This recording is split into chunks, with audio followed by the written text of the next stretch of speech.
So, hello everybody and welcome. Yes, welcome back here at BSN Network. You get back here, BSN Network. This is BSN Network Podcast here today. It is Wednesday, February 9th here today. Hopefully everybody's having a day so far and a good rest of their day yesterday. It is in fact Wednesday, February 9th, coming off another big night last night in the world of sports, and as I should say, another night last night where New York basketball, which just continues to disappoint, continues to stink, continues to lose. Last night, what we think every night is rock bottom. Last night, yet again, we hit a new low. Nets lose by 35. Knicks lose on the road. They get beat badly by 27 against the or 17 points. They lose by 17 against the Nuggets. Nets lose by 35. New York basketball right now is a joke. And it's like New York basketball is returning to its old state when the Nets were winning 12 games and the Knicks were the laughingstock of the league. That's what it seems like it's turning into. Because last night, as a Net fan, you're watching that game, and I had Kentucky on as well. And as you can see today, got the Kentucky shirt on. Very happy about the win. It was a good win. Really played a solid second half. Turnovers are a little bit of an issue, but you can't complain too much. And now with the upset to Auburn, Kentucky has a good chance to be a top 3 team in the nation if we take care of business against the Gators. If we take care of business against the Gators, at home on Saturday, we could be a top 3 team in the nation, and that's huge. We continue to play well. Win last night by 10. They made it interesting late, but we were able to hold on and get the win. But New York basketball, I mean, oh my God, it is bad, and it just keeps getting worse and worse and worse. I'm watching that game last night, and the Nets get out to a 28-2 deficit. They're out to a 28-2 deficit. I mean, oh my goodness, it doesn't get much worse than that.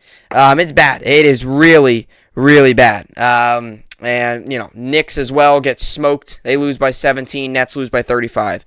So really, right now, there's a lot of Harden stuff going on, a lot of rumors about Harden. As I mentioned, tomorrow is going to be a full podcast today, only going to be about a 25 to 30 minute video. So tomorrow, I plan on making, 45, 50-minute video. I enjoy doing those. I think those are just about right. I think the hour and 15 and 20-plus minutes are a little too long.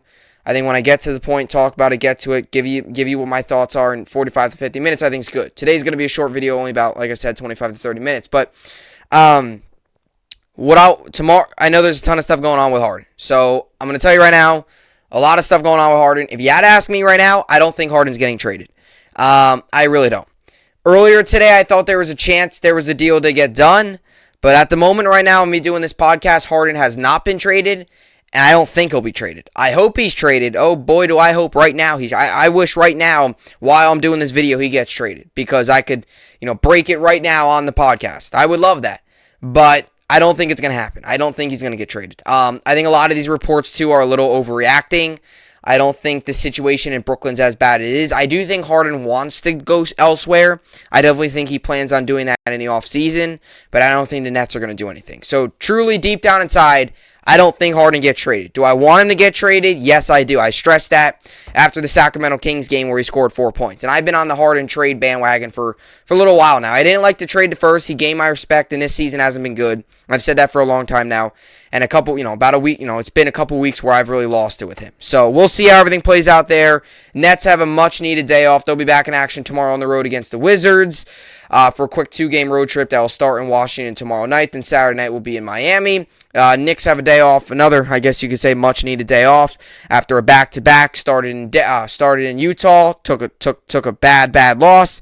Then last night took a real bad loss against the Nuggets. So they get a much-needed day off, and they will be back in action tomorrow. Not against an easier opponent, against the Warriors. So, not going to be easy tomorrow either for them. Islanders are back in action tonight. They'll be in Vancouver against the Canucks. Rangers, what's today? Wednesday. So, 6 days until the Rangers play hockey again. Islanders come out of the All-Star break tonight against the Canucks. With all that being said, let's get to the topics. for today's podcast. As I mentioned, Monday, Tuesday was my offense. Bengals offensive overview on Monday. Yesterday was the Rams offensive overview. So if you want to watch those videos, they're up. They're out there for, if you like to see those. Today's going to start the defensive portion. So today I'm going to give you the Bengals defensive overview. Tomorrow, as I've mentioned every day here so far, will be the Rams defensive overview. Friday will be my game pick. So today, going to give you the Bengals defensive overview. Very similar to what the offense was. Give you the numbers, give you the stats. And as I talk about Friday, we'll put it all together. I'll give you my pick, and we'll go into the craziness that will be the Super Bowl on Sunday, 6:30, I believe, Eastern, on NBC. So that's that, and then we'll get to the New York Sports Update. Like I said, Mondays, Wednesdays, use your shorter videos. So I plan on today only being about a 20 to 25 to 30-minute video, anywhere within that range. It's kind of wherever the video takes me, however much I talk. I'm going to try to keep it in that range just due to timing. So that's going to be what's on stake today. Like I said, Nets, Knicks, both much-needed day offs. Nets will be back in action tomorrow against the Wizards in D.C., Knicks will continue their West Coast swing in Golden State tomorrow against the Warriors, and the Islanders come out of the All-Star break tonight on the road in Canada, in Vancouver, against the Canucks. Alrighty, so with all that being said, Kentucky as well got the win last night. They'll be back in action Saturday against the Gators. I'm so thankful I have Kentucky to root for. Because if I didn't have Kentucky, and believe me, I'm frustrated with the Nets. I'm really mad. I mean, they're on a 9-game losing streak. What am I supposed to be, happy? They're on a 9-game losing streak. And I get the fans saying, oh, they'll be all right. Still, when you're in a 9-game losing streak, I don't care what the future looks like. I don't care, oh, we could get all these big three guys. Like, I don't care about that. I care about now. I care about the present. My focus now as a Net fan is on tomorrow's game and all the craziness around James Harden. I'm not worried about, a month from now, the Nets could have all their big three back and play them up. Right now, we're in the midst of a 9-game losing streak, and we're playing terrible. Our starters last night scored 21 points. 21 points. I mean, come on, really? I mean, just a complete utter disaster. And to start out the game losing 28-2, oh man, it's bad. So, anyway, let's get to a more positive topic. That is the Bengals defensive overview. With all that being said, this is the BSN podcast, and let's get right into it. Alrighty, so my NFL or my Super Bowl week continues. Today is Wednesday, halfway through. It's crazy how quick these weeks fly. Tomorrow will be my final preview for the team. For each of the teams will be defense tomorrow for the Rams, and then Friday's my game pick. It's crazy how far the weeks how crazy fast the weeks go by. We're already here on Wednesday, and we're on the defensive of proportion now in the for the overview. And I guess, some people might say, oh, well, you got special teams as well, but I not that I don't want to pay attention to special teams, but both these teams' special teams are good. Like, you got, Evan McPherson, we all know how clutch he's been, and Matt Gay's been a really good kicker for the Rams. So when you're talking about kickers, it's like, all right, those two guys are good, boom, move on from it. So today we're going to get to the defense, and tomorrow we'll get to the Rams defense. So look, like I said, talked about the Bengals offense early on. The strength of the Bengals football team is their offense. No doubt about it. Jamar Chase, T. Higgins, Tyler Boyd. I've mentioned it so many times this week, and I'm going to continue to mention it. I might sound repetitive, but I really want to nail it in, how good their receiving core is, how good, C.J. Uzomah is when he's healthy. We'll see what happens and how that plays out come Sunday. Joe Burrow, Joe Mixon, we all know it is. The offensive line struggles, and that is a problem, but, you got to hope that they do just enough to at least contain Aaron Donald, find a way to do it, and, have Burrow have some time and let Burrow not die out there, because there's a chance Burrow gets sacked 15 times in this game. I'm not even kidding, and Aaron Donald has 9 of those if they can't contain him. That's how bad the offensive line can be. But you go to the defense, and it's like, the defense is solid. Definitely an upgrade to what it once was. I think the defense, in a way, and I've always talked about this in sports, like the defense for the Bengals, when I read you the numbers, they're not the most sparkling numbers in the world. They're not the prettiest numbers in the world. They're not numbers that are going to make you go wow and ooh and ah and, make you really feel like, oh, this team's a true threat. The numbers aren't great. They're not excellent. But what the eye test shows you, what we've seen against these other teams, and we saw it in the Chiefs, right? In the second half, what we saw in the second half was a team that was, it didn't start well. They still up 24 points. But what we saw in the second half was a team that pretty much shut down. They shut down Patrick Mahomes. You don't know how hard that is. And that's one of the things I want to talk about with this Bengals defense is you look at the overall season, and sure, they've had some games here and there where they've let up a lot of points, right? I mean, they've had a couple games, but they've also had a lot of these games where, they haven't let up. I mean, they did have, a couple 40, point games, 30-point games, and a couple of those games like that. But there's also been games this season where they've really held their opponents low. 16 points, 10 points, right? So there's been a couple games, and that's why I feel like in a way the Bengals a little bit this season has been slightly, a little bit inconsistent in regular season. But come postseason time, in terms of points per game they are allowing, they've been very good. 19, 16, and 24. And second half of that Chiefs game, and if the Bengals want to win this game, and if the Bengals really want to stop Matthew Stafford and really want to stop that, just really, really good Rams offense, as I talked about yesterday with Cooper Kupp and, Odell Beckham, who's been a really nice addition for them, especially come postseason time. And Cam Akers, who's, coming off the torn Achilles, and now, he's starting to really find, his rhythm a little bit. We all know about Matthew Stafford, good offensive line. If you want to do that, you need to play the way you did against the Chiefs or somewhat like that.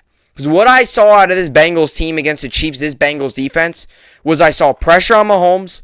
I saw the secondary locking down and biting down on the receivers. Kelsey, who was dominant in the first half, was really a nobody in the second half. And what I saw was a team that went into halftime down. They started the game down 21-3. Came back and outscored them 24-3. And I understand Joe Burrow and the offense and all that's going to be the big storyline. But it's the way the defense was able to stop Patrick Mahomes. And I've always, if you can stop Patrick Mahomes, you can stop a whole lot of people. So if the Bengals want to win this game, if the Bengals want to come out and perform on defense, they got to do that. And it starts up front, on the defense line with guys, like Trey Hendrickson.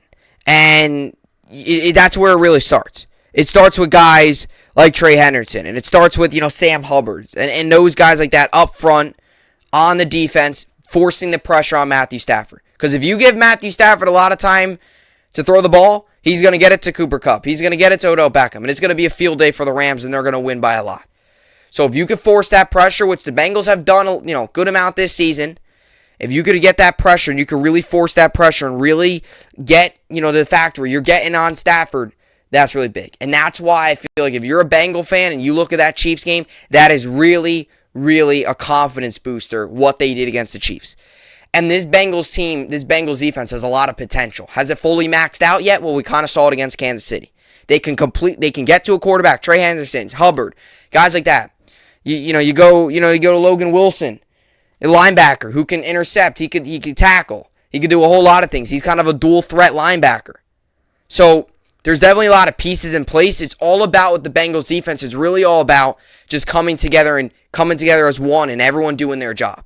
Because this team has talent. Hendrickson, Hubbard, Mike Hilton, Bates, Von Bell, Logan Wilson. All those guys, they have so much talent. It's just a matter of really coming together. And we saw it against Kansas City. And can they do the same against LA? It's going to be big. It's going to be pivotal. Because if your offense gets going and then your defense gets going as well, you're going to win by a lot. And that's why this is one of these games that you could see one team winning by a lot and the other team winning by a lot as well. So this defense really comes out to just maxing out to their potential. Because we saw early in the season, this defense was really bad. And last season they weren't good. This year, much, much improved. And that's another thing too, you got to look at it. Like when you just look at a trajectory of a team, trajectory of a certain group. This defense has been bad for many years now. This season they've been much, much better. So you got to carry that into the game. All right, so let's look at some of just the statistics. Like I said, I did total team passing and rushing. There is such thing as receiving like defense. Like there's totals. I figured I didn't do that. I felt it really wasn't necessary. I felt total overall in defense, passing and rushing defense, because I think those are the biggest ones. So a little shorter, probably be a little shorter than what the offense is. But anyway, here we go. So regular season, then go to postseason overall team. Then we'll go to regular season team leaders, then postseason team leaders. All right, here we go. So regular season team totals, total passing, rushing, and yards per game, rush yards per game, passing yards per game. Here we go. So total, they were the 18th ranked defense in the NFL. So by any stretch, wasn't great. Passing, they were 26th in the NFL. Like I said, they've got solid corners. It's just a matter of them playing it up to their potential. Because we saw when they played up to their potential, and this defense is a lot of get pressure on the quarterback. Don't let too much stress on the corners. Because once these corners get stress on them, it could be a little problem. So 26th overall in passing, and they're 5th overall in rushing defense. So definitely up there in the rush defense. Hendrickson, Hubbard, Logan Wilson coming in on that. Those are all big key factors in them having a solid rush D. Yards per game as a defense, they're allowing 350.8. Passing yards per game, 248.4. And rush yards per game all the way down to 102.5. And you got to give credit there because you got to talk about a rush defense that is in a division with Lamar Jackson, best rushing quarterback in the NFL. Okay. Nick Chubb, one of the best running backs in the NFL. And Najee Harris, who was a Pro Bowler this year and got a lot of talent, got a bright future ahead of him. So that's what you're talking about. You're in a division with those guys that you're playing twice a year. And for your rush defense to be top 5, I think that's one of the biggest keys. Is that the fact that your rush defense is that good. And it has dropped off a little bit in the postseason. But to be all the way up there in the regular season, in a division that they're in with such good running backs and, best running quarterback in the league, Lamar Jackson, that right there speaks a lot. So 5th in rushing defense in the regular season.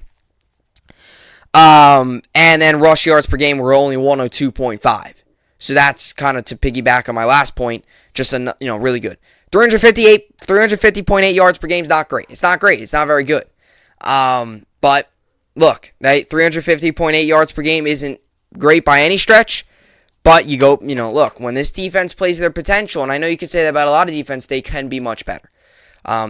They're kind of a little bit of a bend-no-break defense because they let up a lot of yards, and I tell you even postseason, before I even read you the stats, they're letting up 371 yards per game in the postseason. But they haven't let up that many points because they'll let up a lot of yards, and then they'll hold teams. All right, so regular season, total they're 18th, passing they're 26th, rushing they're 5th, yards per game 350.8, pass yards per game 248.4, and rush yards per game at 102.5. So postseason team totals, like I said it the first 2 days. I'm going to say it again. I'm going to say it again tomorrow. However you want to take this, do whatever you want with it. I put an asterisk next to it because it's tough to say because some teams played more games than other teams for the totals for the team. But total in the postseason, they're 9th in overall defense, 7th in passing. Rushing has dropped off a little bit. They're 10th. 16 postseason playoff teams, they're 10th. So kind of in the back end of it. 10th in rushing defense. Yards per game, they're 371. Pass yards per game, they're 243.7. And rush yards per game, 127.3. So their secondary's been better in the postseason. Yards per game has been up. Rush yards per game is a little bit up. So the rush defense a little bit down. Overall, their yards per game allowed has been up. Pass defense has been slightly better. Just, allowing a tick below 5 to 6 yards less than what they did in the regular season. And, like I said, go back to the Chiefs game. They really locked down Hill and Kelsey in the second half and were able to force Mahomes into some mistakes and some bad throws and were able to get some pressure on him. And that's what this defense is all about. Force pressure on the quarterback. Let not too much strain on the, get pressure on the quarterback. Don't get much strain on the secondary. And they could do their job. And they've done a good job of that so far in the postseason. Regular season team leaders. So now we're going to get to the regular season team leaders and postseason team leaders. So regular season team leaders, tackles is Logan Wilson. He had exactly 100 tackles in the regular season and a total of 7.69 tackles per game. So 100 tackles in the regular season. He played 13 games this year, and he averages 7.69 a game, which is really solid. 7 tackles a game is pretty solid. It's not sparkling by any means, but anytime you can get 100 tackles, plus he missed 3 games, so you'd assume about 121 based off his average he would have had if he played all 17, about 128 actually. So 100 tackles in 13 games, really solid. That's about 7.69 per game. The team lead in interceptions is Logan Wilson as well. He had 4 interceptions this season. I did not average that out. 4 interceptions in 13 games. Going to give you some crazy fraction. Not going to average that out. 4 interceptions. Interceptions aren't as much of a... They're hard to come by. So 4 interceptions in 13 games for Logan Wilson. That leads the team. Sacks. Trey Hendrickson leads the team in sacks. 14 sacks. And this season, 14 sacks and he played 16 games. So almost a sack per game. 0.875 sacks per game. I was interested to do the math on that. And 14 sacks in 16 games, really solid for Hendrickson, who they were able to get, I believe, from the Saints. So really solid player. And almost averaging a sack per game. Really, really good to see there. A really good force coming off the edge in that defensive end position. 14 sacks in 16 games, almost a sack per game. And then tied the tackles for loss, which I kind of put on the outside here. So there is a three-way tie for tackles for loss on the team.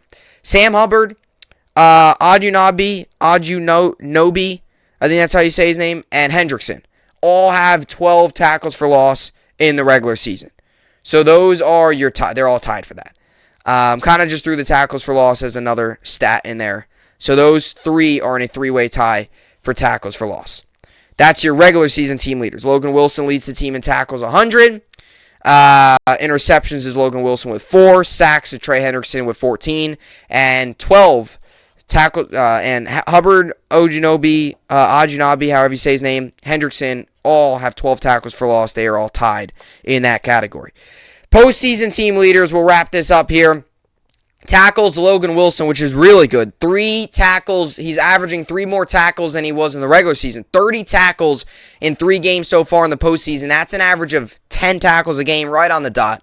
So 3 more tackles he's averaging in the postseason than he was in the regular season. Smaller sample size, but still. 10 tackles a game. Really, really good. So Logan Wilson leads the team there. And interceptions was an interesting one. Interceptions always interesting. Mike Hilton right now is tied with the others. Mike Hilton has 1 interception. That technically leads the team because he leads the team in interception yards. I believe his lone interception this season was, or in the postseason, went for 19 yards. But the others that are tied, B.J. Hill, defensive tackle, has an interception. Bates has an interception. Von Bell has an interception. Pratt has an interception, and Logan Wilson all have picks. So 6 interceptions spread across 6 players. So 6, I guess you could call it a 6-way tie. All of them have 1 interception. The reason I put Mike Hilton on the paper is because he has the most yards at 19. So technically, Mike Hilton tied with 5 others for most interceptions. That is 1. And sacks is Sam Hubbard. Last time it was Trey Hendrickson. Sam Hubbard leads the team in sacks in the postseason. He has 3 sacks in 3 games. That's about a sack per game. And right behind him is Trey Hendrickson, still making an impact. In 3 games played postseason, 2.5 sacks. So right behind him there, Sam Hubbard leads the team, though, with 3. That's an average of 1 per game. And Sam Hubbard also leads the team in tackles for loss in the postseason. That's 3. So that's your postseason team leaders. Tackles, Logan Wilson, he's got 30 interceptions. Mike Wilkin tied with 5 others. He's got 1. 5 others have 1 as well. Mike Hilton, I guess, leads the team in interceptions yards with 19. Sam Hubbard, 3 sacks, averaging 1 per game, leads the team. Sam Hubbard also leads the team in tackles for loss. So you look at the keys. Hubbard, Hendrickson, Bates, Hilton, Logan Wilson, Von Bell. Von Bell, a guy who can hit hard, force fumbles. We saw what he did last season at Juju, right? So that is your Bengals defensive overview. And what I see is a defense that, when playing up to their potential, can stop some of the better offenses in the league. It's just a matter of finding that consistent rate of playing up to their potential.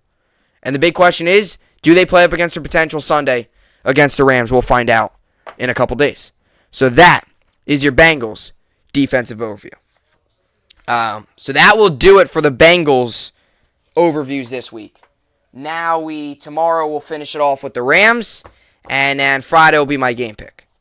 So that will do it there. I'll get started with the Rams. I usually get started with the Rams either later today or tomorrow. I did the Bengals defensive overview earlier. I find myself, it takes me a little longer usually because I'll sit there and I'll just read all the other numbers. Like, I went through each player today just because that's the nerd I am when it comes to sports. I went through each player today in the defense and was just looking at their numbers for the regular season because I was done with the list and I was just interested to see all these other guys, especially some of the smaller name guys you don't hear much about.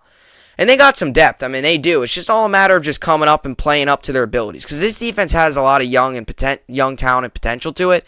I've talked about that a lot today.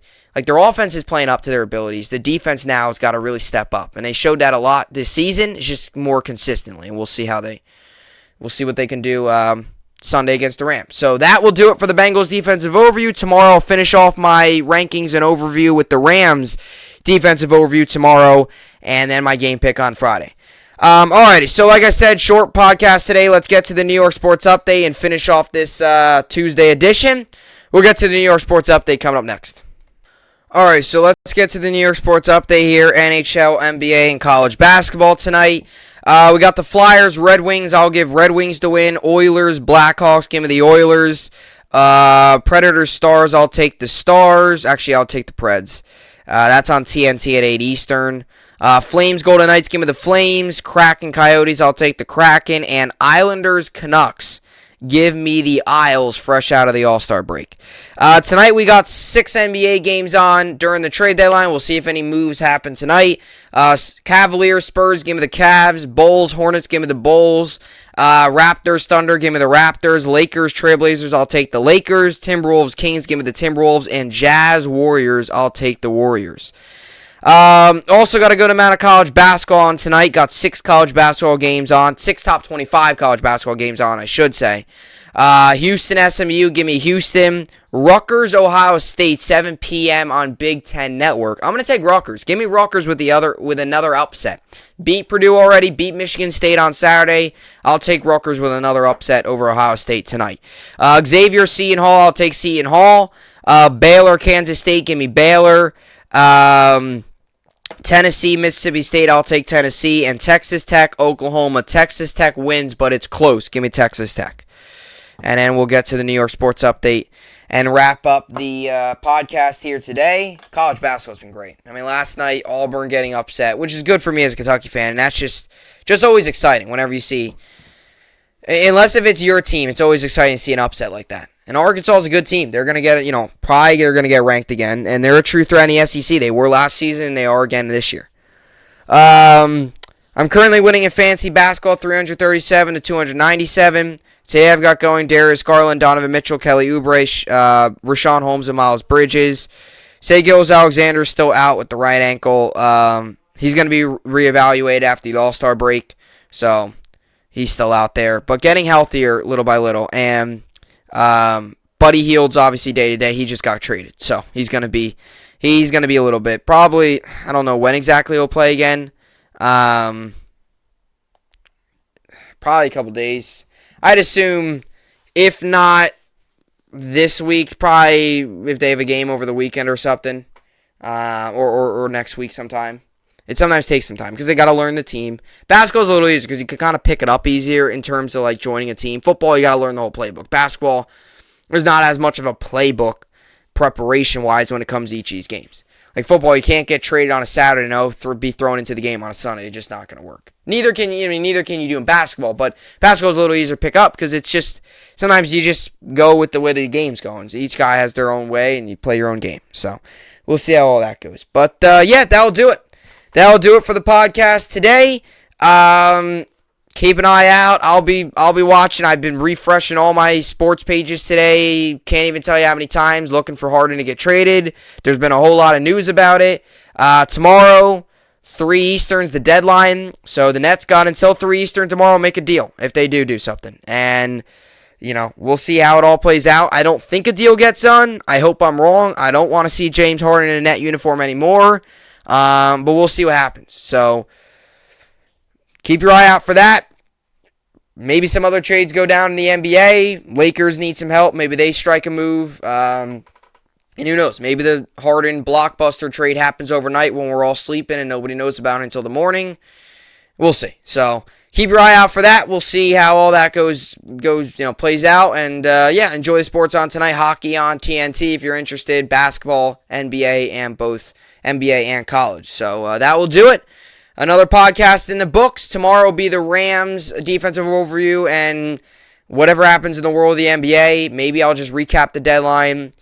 Either recap the deadline or if the Knicks or the Nets make a move. If the Nets or the Knicks make a move, I'll definitely talk about it. So if Harden gets traded, definitely we'll talk about it. We'll see how that all plays out. So that will do it for today's podcast. As always, I'll see you all back here tomorrow. Hope you enjoyed it, and thanks for watching.